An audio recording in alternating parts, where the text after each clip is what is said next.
So this is half my story and a collection of my friends and family who experienced similar and other things linked to my home. None of my family uses drugs that cause hallucinations or audio hallucinations, and neither do my friends or I. Now to my story. As a child, I had a sinking feeling of the upstairs. The hallway with the banister where you can look down the stairs has always given me the creeps, and my first story is about when I was 6 and my room was being renovated. The spare bedroom was at the time my brother's, so my dad and I were in my parents' bedroom. It was a normal day when my dad and I went to the local town and spent the day together. Later that night it was time to sleep, so I got my dad to tell me a story.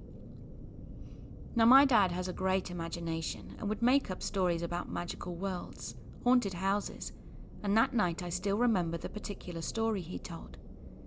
It was about a magical shop that had a robot owl that came alive. A normal fun story. "Okay, time to go to bed," my dad announced. "Oh, please give me another story," I pleaded, sad because I didn't want to go to sleep yet. "No, it's time to sleep now," my dad said. "Okay," I surrendered, then turned over and listened to the rain that was pouring outside and quickly fell asleep. I awoke feeling groggy as I wear glasses and of course didn't have them on, so I went to reach for them. My eyesight without them isn't too bad, and it wouldn't explain what I saw. But just then I was stopped in my tracks. I could see what looked like a shadow figure. It had no features and was completely pitch black, more black than the darkness of the night. And as my eyes saw it, I noticed something else. My foot was sticking out of the bed, and it was reaching for it. I immediately pulled my foot back under the covers and pulled them over my head. I began shaking my dad to wake him up, and I was crying, pointing to where the shadow was. He reassured me that there was nothing there, and I calmed down, him hugging me until I went to sleep. But this wasn't the last time someone had seen this figure, and this was only the start of the reign of the upstairs. The second time I saw it was 11, and it was a lot worse. I was in my room watching TV and about to go to sleep, and once I was asleep I had a nightmare. I'd just finished a late-night movie with my parents and was the last one to go upstairs. As I reached the last step, out of the shadows a hand grabbed me and yanked, trying to drag me back down the stairs. And just as my parents had saved me, that was when I woke up. I looked to the bottom of my bed, and that's when I saw the same shadow figure from when I was 6. But this time, as soon as I moved my head up, it ducked down to hide from me. I, in a panic, hid under my bed sheets, sitting there feeling its presence, and as I finally got the courage, I burst out of my sheets and ran for my parents' room. Crying, my dad went to try and get the guy, as I told him there was a man in my room, but there was no one there at all. I begged him to let me sleep on the floor in their room, anything not to be in my own room, and I was allowed. My third and final experience happened when I was 12, when I was sitting on the stairs doing some drawing. I looked up to see the figure, and this time it had a smile. It vanished from its stomach outwards, and I ran, terrified, to my brother and hung out with him to calm down and try to forget what I'd seen. And that brings us to my eldest brother Gregory's experience. It was when he was home alone, and it had taken place around the time my first experience happened, and he was eating sweets on the couch. He then went to go upstairs to get his phone charger, and right there was the shadow figure that I'd encountered. It wasn't facing him, but the wall. Then it slowly turned around to reveal it had no face, but immediately started to walk down the stairs towards my brother. He ran immediately downstairs and locked himself in the toilet, then called my mum, who called the police. But of course nothing turned up. Another night when he was asleep in bed, just like me, woke up with the shadow figure standing over him, but this time it was still daytime. And as soon as he'd focused on it, it vanished. If you have any ideas as to what's going on or how to fix this, I'd love to hear them.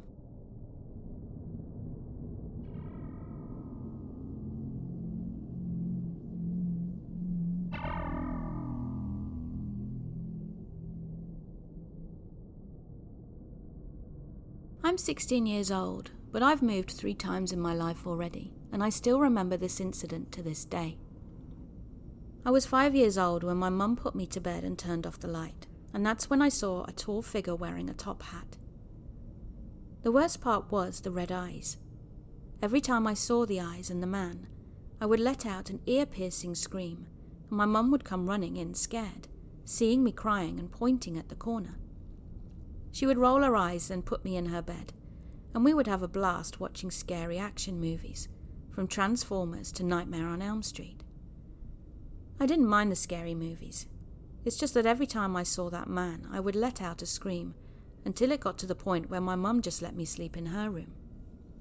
Fast forward to when my mum got kicked out of the house for smoking weed, and she'd given me a Nintendo Wii beforehand. I still loved my mum, but it was weird, because once she was gone, the man stopped appearing. But here's the worst part. I saw him in my dreams every Tuesday and would scream bloody murder. When my grandma got tired of the screaming, I'd end up sleeping with my grandpa.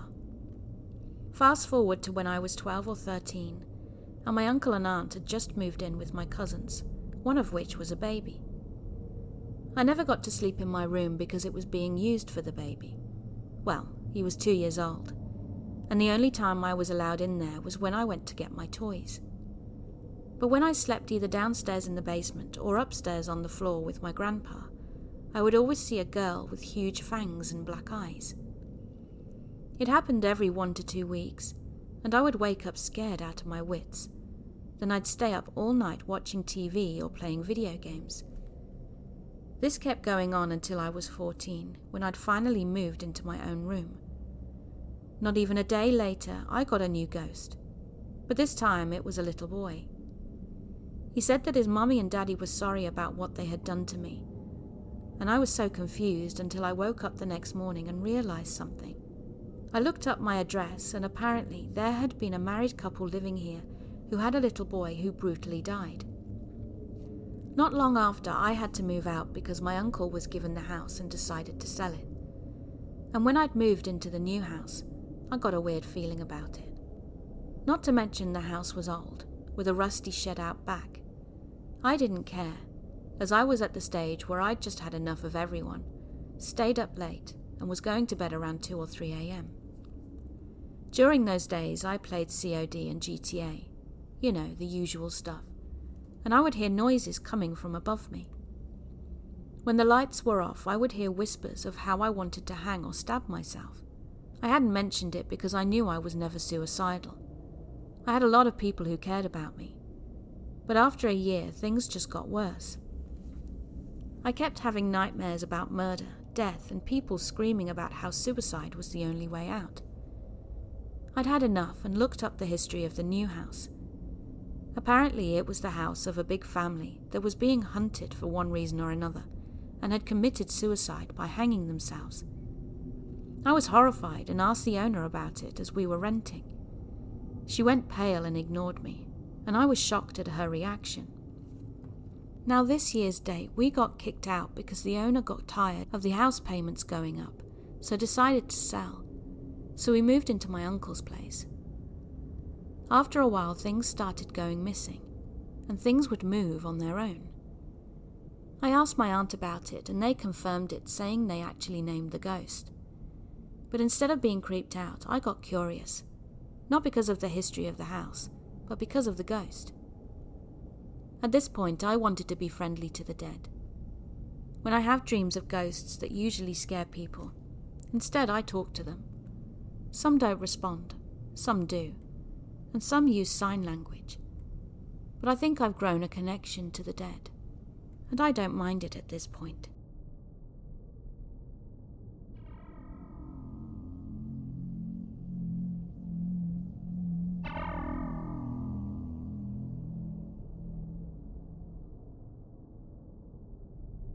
I was 14 at the time, lived at home with my parents and my 10-year-old sister in a normal suburban house in Connecticut.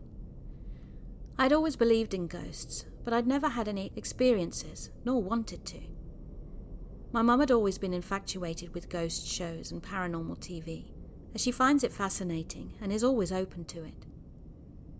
6 months prior to the event, my aunt, my mum's sister, was diagnosed with melanoma and it was terminal.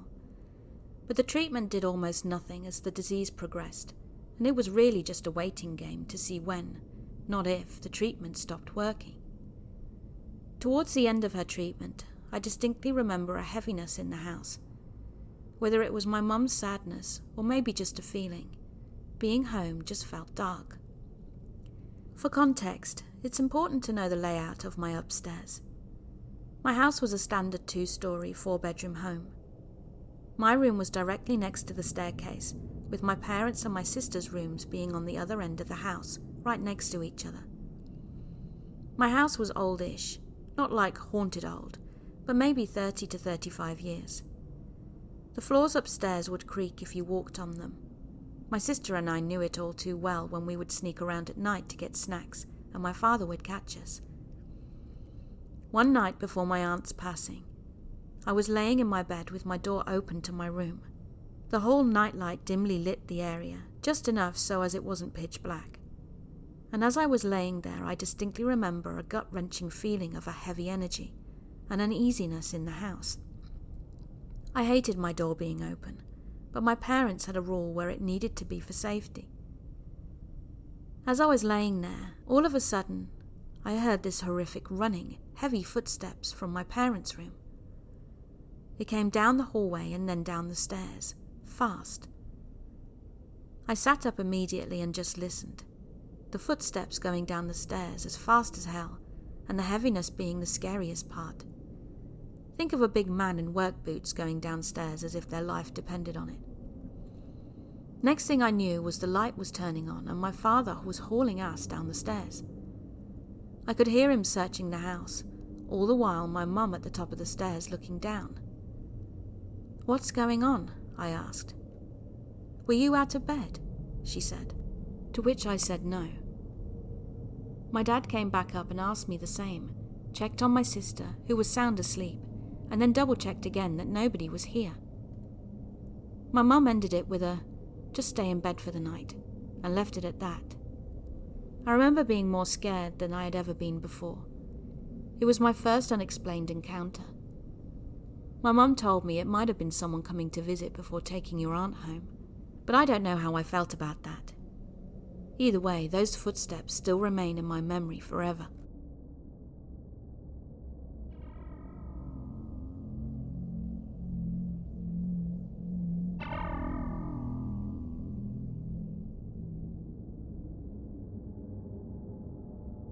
This is an account of some events that happened to me 2 years ago in New Orleans.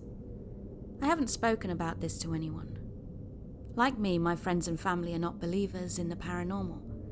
I just don't have any explanation for what happened to me. A few years ago, I took a series of jobs in hospitality as a way to travel to different parts of the USA. In 2022, I took a position at a small hostel in New Orleans. The hostel is a beautiful Victorian house just on the edge of the French Quarter, and I was really excited about using it as my base to explore the city and the state of Louisiana. Like most old houses, the building had some quirks. You know how wood settles in old houses. Sometimes it would sound like there were footsteps upstairs. Guests in room 3 would always come down to reception to check if there was a problem with the air conditioning, that the room was always cold. I remember the Yale lock on the front door would start whirring for no reason, despite changing the batteries and the lock itself.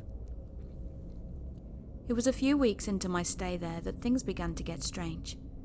It started with the candlestick. It was autumn, and since the peak season was now done, we decided to deep clean the house, including the top floor, which is not open to guests.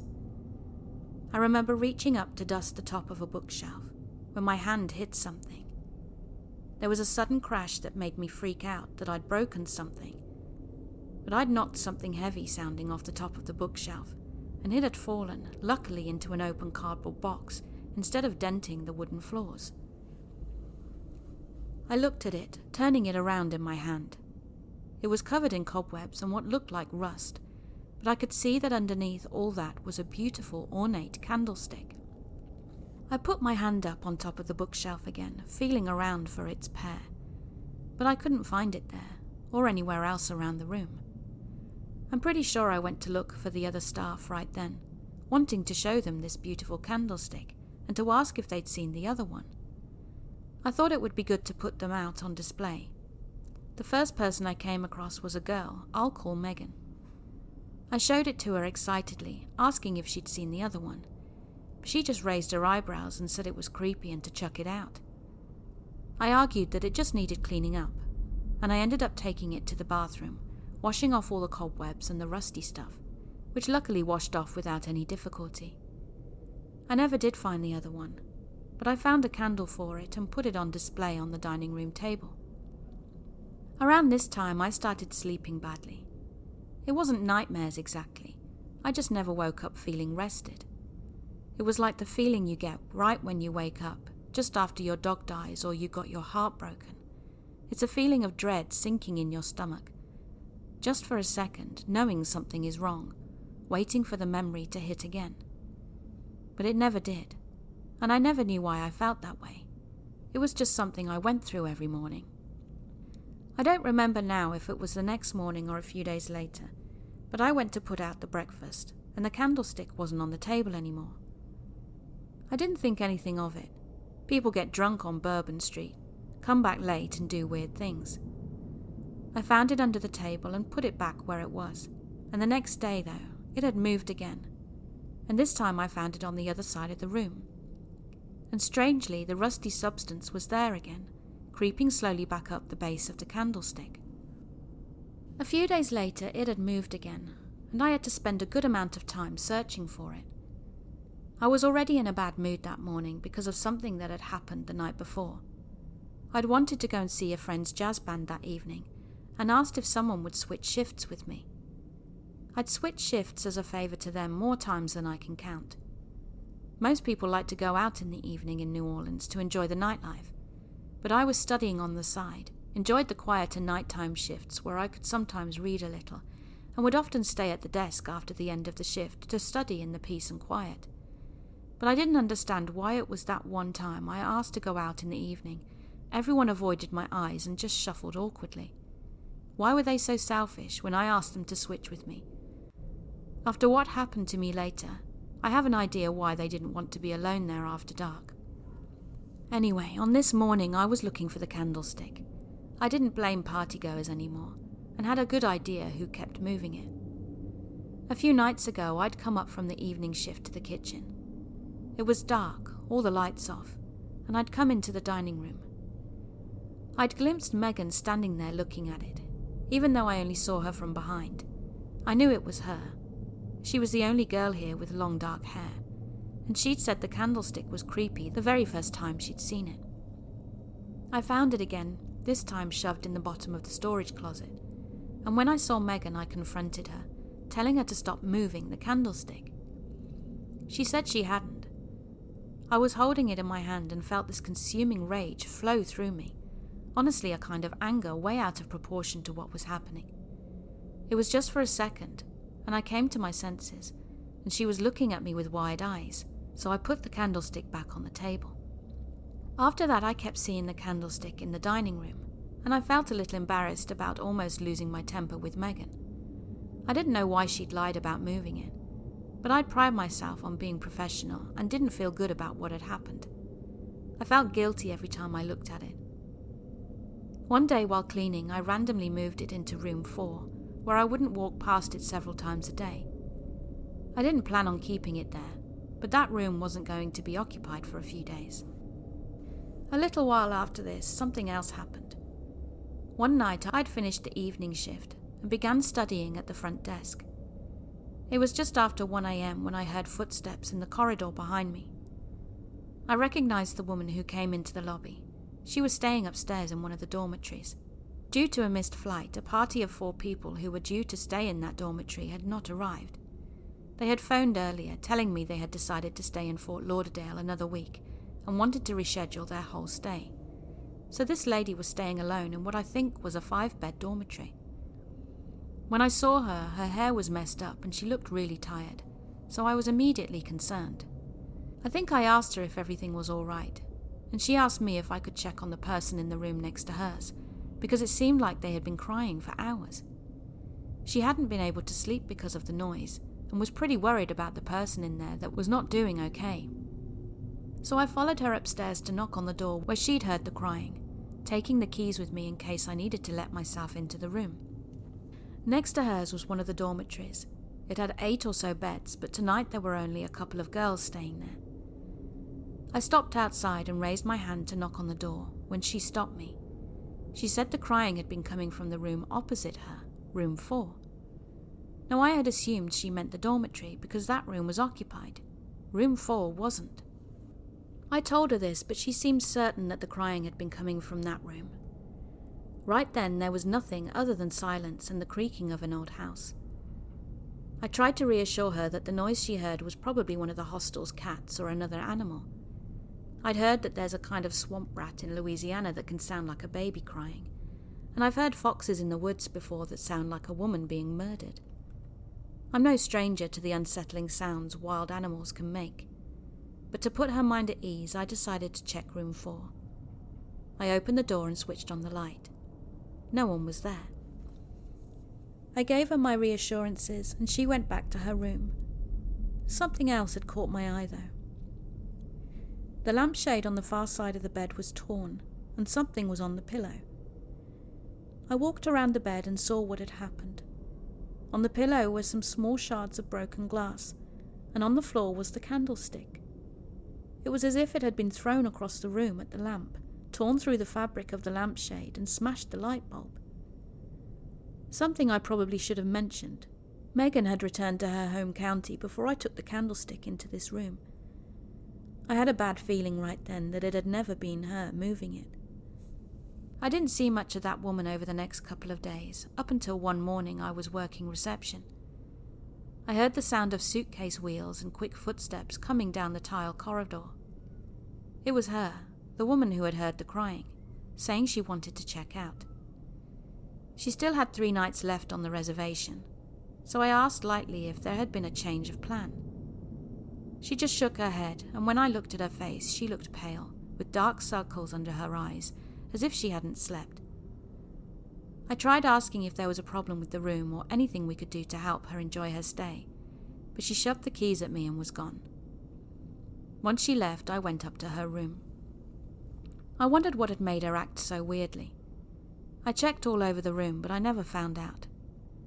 A few days later, room 4 was booked, and I meant to take the candlestick back to the dining room. Instead, I put it in the cleaning caddy, forgot about it, and it made its way downstairs with me. Rather than take it back upstairs, I decided to take it to my room and return it to its spot tomorrow. Something happened that night that almost made me leave the hostel. Even writing about it now makes me uncomfortable. I woke up that night to the sounds of someone moving around in my room. I was still half asleep and thought I was dreaming, but in a way I can't describe, I knew somehow that those noises weren't coming from inside my mind. They were coming from somewhere in the room.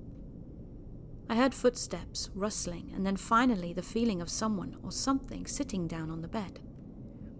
I remember the weight of it, the way it depressed the mattress, and somehow I just knew that whatever it was wasn't human. I kept as still as I could, but my heart was beating so hard I was sure that whatever it was would hear it. It seemed to sit there for a long time, while I lay there, too afraid to move, my every nerve attuned to it. After a time, I felt the bed move again, and it was gone. I never heard the door open or close. I remember lying there for a long time, the covers pulled over my head, hearing my heart beating against the mattress, sounding like footsteps, too terrified to move. It was after this I started looking into leaving New Orleans. I slept with the lights on and only a kind of twitching, nervous half-sleep at that. My heart was always beating too fast and too hard in my chest. The lack of sleep wasn't helping, but I was afraid of sleep. I felt constantly like there was someone behind me. I kept imagining footsteps coming down the corridor. One morning, another staff member went to start their shift and the keys were gone. This irritated me, because there were 3 sets when I'd finished my shift the night before. I can't explain why this angered me as much as it did. I'm not usually quick to anger, but I just felt that rage building inside me again, and a sense of being so deeply wronged. Looking back, I'm pretty sure no one made any accusations against me or anyone else, but I just felt everyone was accusing me of having lost them because I was on shift the previous night. I started demanding to view the cameras to see who had taken the keys. I think everyone just wanted to calm me down, so the manager went and got the laptop and brought up the video feed. We found last night's footage, and there was me getting everything done, 3 sets of keys hanging up, turning off the lights and leaving. We started skipping through the footage until we saw the door open again, 1:33 a.m. That's when I saw the worst thing I'd ever seen. Myself. I saw myself enter the lobby, take the key off the wall and head down the corridor. There's a sick horror I can't describe in seeing yourself doing something you have no memory of. I think I apologized. I really hope I did. And I left the same day. I'd never sleptwalked before, and I have no explanation for what happened. Thankfully, since I left, I haven't had anything weird happen. I've been able to move on with my life and think about it less and less. But sometimes I can still see that video in my mind's eye, and the feel sensation of the mattress sinking as whatever it was sat watching me. New Orleans is amazing, and the house was beautiful, but whatever happened to me was the most terrifying experience of my life.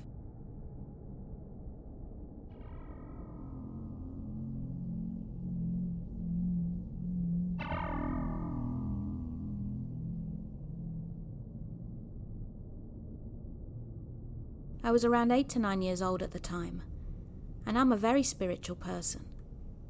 My biological mother, whom I no longer live with, was into witchcraft, and she had Ouija boards as well as many other things like basil, rosemary and stuff like that.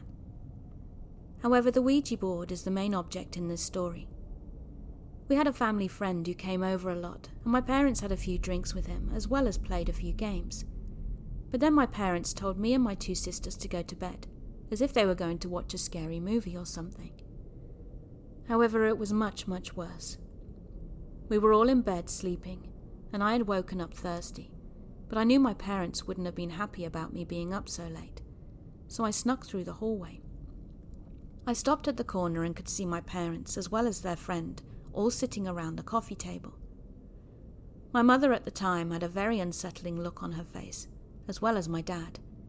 However, their friend had an excited look, like he had just gotten some great news. I never realized what they were actually doing until I got older. They were playing with the Ouija board. Since I hadn't known anything about the paranormal at that time, as I was too young, I never realized why I'd been seeing the things I had, but now I do.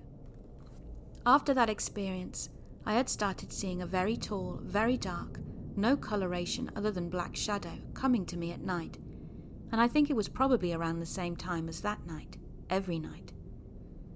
As I got older, I stopped seeing it, but not other things. I am now quite a few years older and haven't had an experience with the Shadow Man again. However, my mind is way more open, and I see and feel things that I don't think anyone else does. A newer story I have is about my dad and I, as well as my sisters and my new mum, who have moved into a 4-bedroom trailer. At first I was still pretty young, but old enough to know about the paranormal, and this was around the end of 2023. I had closed my eyes and kind of meditated, and I had what was like a vision of an older woman with blondish hair, a light whitish robe, and she had a cigarette in her hand. She was sitting in her chair in the living room in our house, but it was like a really dark and foggy feeling. She had a white small poodle-type dog and was just sitting there. Then I opened my eyes. It was weird, but I'd had things like that happen before. Not as clear as that one, but I would have a dream or a vision of a moment, and then a few days or weeks later it would happen. But that's not all. There have been many unexplainable events happen in our house, some of which my parents had witnessed with me, and many by themselves. One occasion was when I was home alone, and I had just been watching TV. It was around midday, I'd say, and I got up to use the restroom. I was about halfway in the doorway when the door slowly creaked closer to me, as if someone was shutting it. On another occasion, something happened in front of my mum and father as well. We were sitting in the kitchen and they were talking about the security camera we had just installed outside, when I heard what sounded like a radio sound go off. At first it was quiet, then it started blaring channels so loudly it sounded like a spirit box, and that was when my mother noticed, and then my father as well. So we made our way to their bedroom, which is where it sounded like the noise had come from.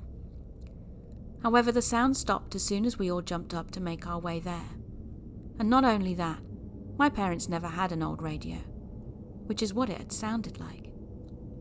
A couple of days later, my older sister's sound system set an alarm off, but my sister had gone for work since 6 that morning, so it was strange. But of course not the strangest thing we've encountered. On another occasion, my sister and I found a black cat and a crow dead. Then a few days later, my black cat Moon passed away. If anyone knows anything about what I've described, please let me know what you think. My stepmom says we're cursed, and I'm not so far strung from that idea either. It's been a few weeks later, and so far nothing has happened. Yet. I will keep this updated if any more strange encounters happen.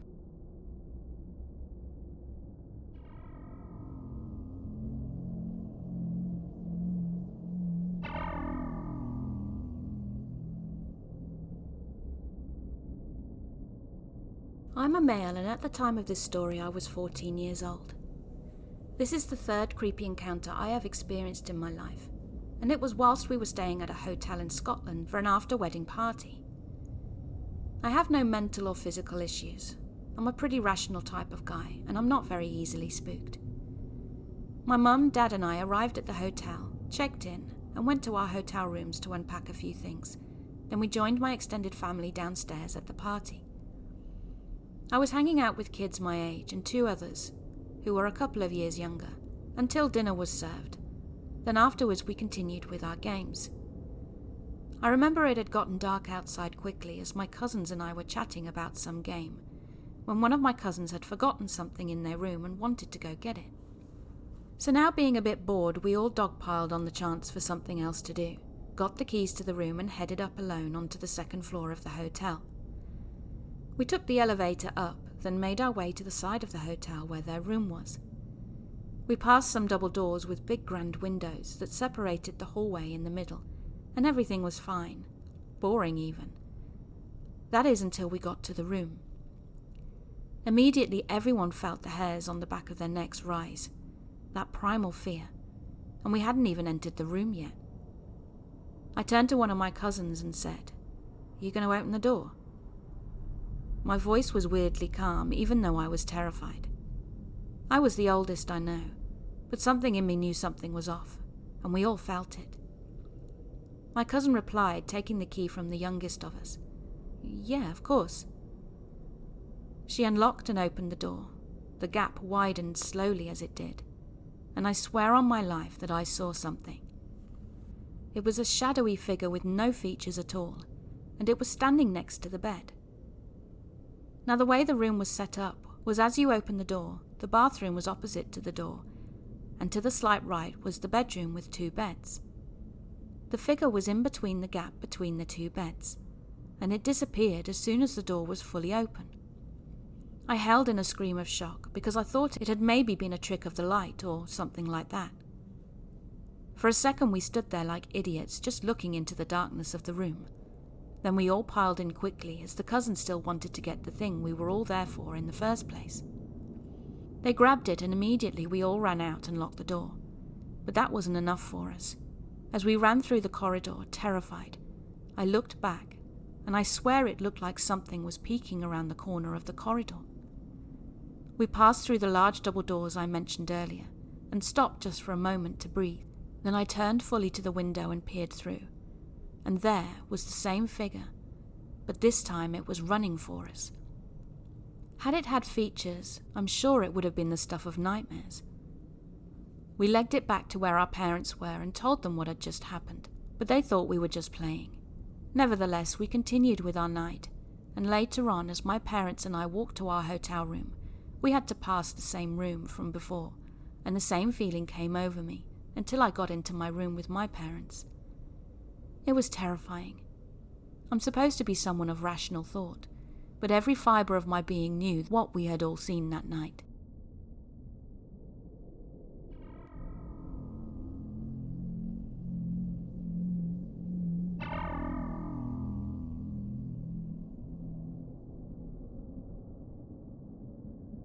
When I was 8 years old, which was back in the mid-1970s, I was in the Scouts. My sister, my parents and I lived in a house in quite a safe suburban neighbourhood just south of Stockholm in Sweden, and it was only a 20-minute walk from my house to the Scouts group facilities, so I usually walked there or rode my bike. The evening this incident took place, I had walked. An hour and a half later, by 8:30 p.m, I was on my way home, and it was mid-October, so it was already very dark outside. I had to pass a large parking lot and a closed gas station on my way, both being poorly lit, so an area I always found eerie.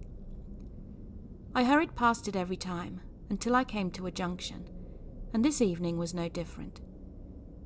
When I crossed the street, I was finally in my own neighbourhood, where I knew every tree, bush, stone and nook and cranny, and as I was walking along the sidewalk, along a road leading up to a roundabout, cars were passing by as usual, even though there wasn't much traffic at that hour, and that's when it happened. As I took another step forward, it was like the entire world suddenly slowed down and came to a complete stop, all in just a second. There was a sound that I much later came to associate to the deep subwoofer THX test sound at the cinema before the movie started. You know the one I mean? I experienced tunnel vision and everything became completely silent. No cars, no people, no movement, nothing. The entire incident couldn't have lasted more than 15 or 20 seconds tops. Then it was over just as suddenly as it had begun. My left foot, that had been frozen in midair for the entire time, finally hit the ground, taking the step I had been planning. It was quite frightening, yet extremely fascinating. I was just standing there, stunned. Then very cautiously, I took a step forward, but nothing happened except my sneakers getting wet from stepping into a puddle of water. I suddenly realized then that it was drizzling rain and my clothes and hair were absolutely soaking wet. Only a few seconds before it had been a clear and calm night sky with stars twinkling above. I obviously found the entire situation bizarre and proceeded to hurry home, as I couldn't wait to tell my parents what had just happened.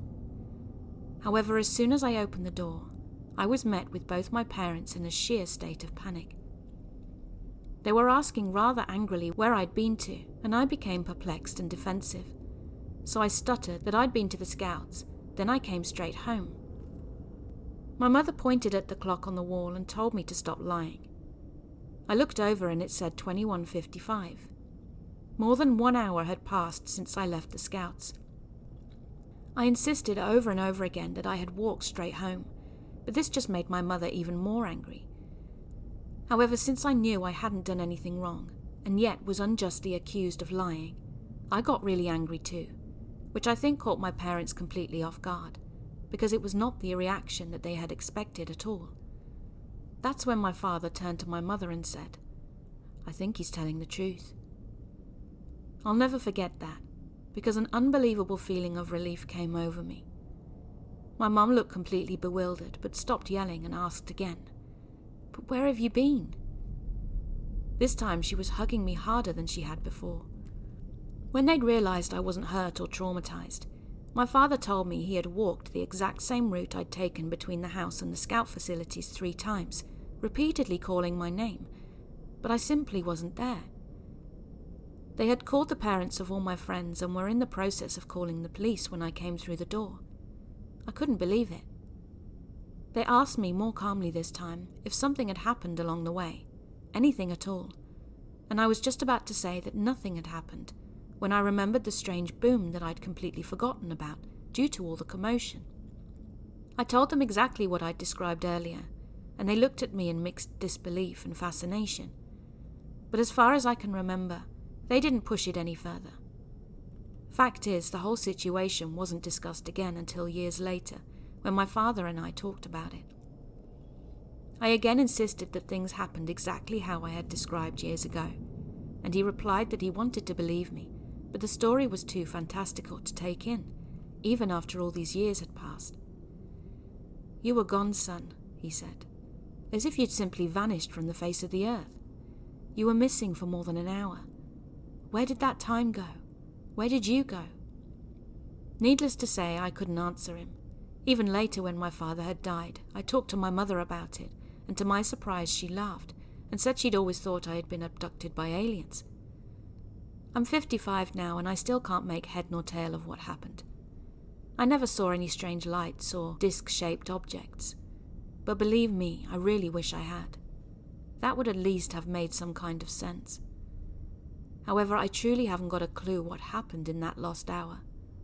All I know is that it happened exactly the way I told you. I've told my wife about it, but never told anyone else. However, I did write the entire thing down the same night, and so did my mum, I much later found out. So when I wrote this, I based it on both accounts. What do you think? Any thoughts?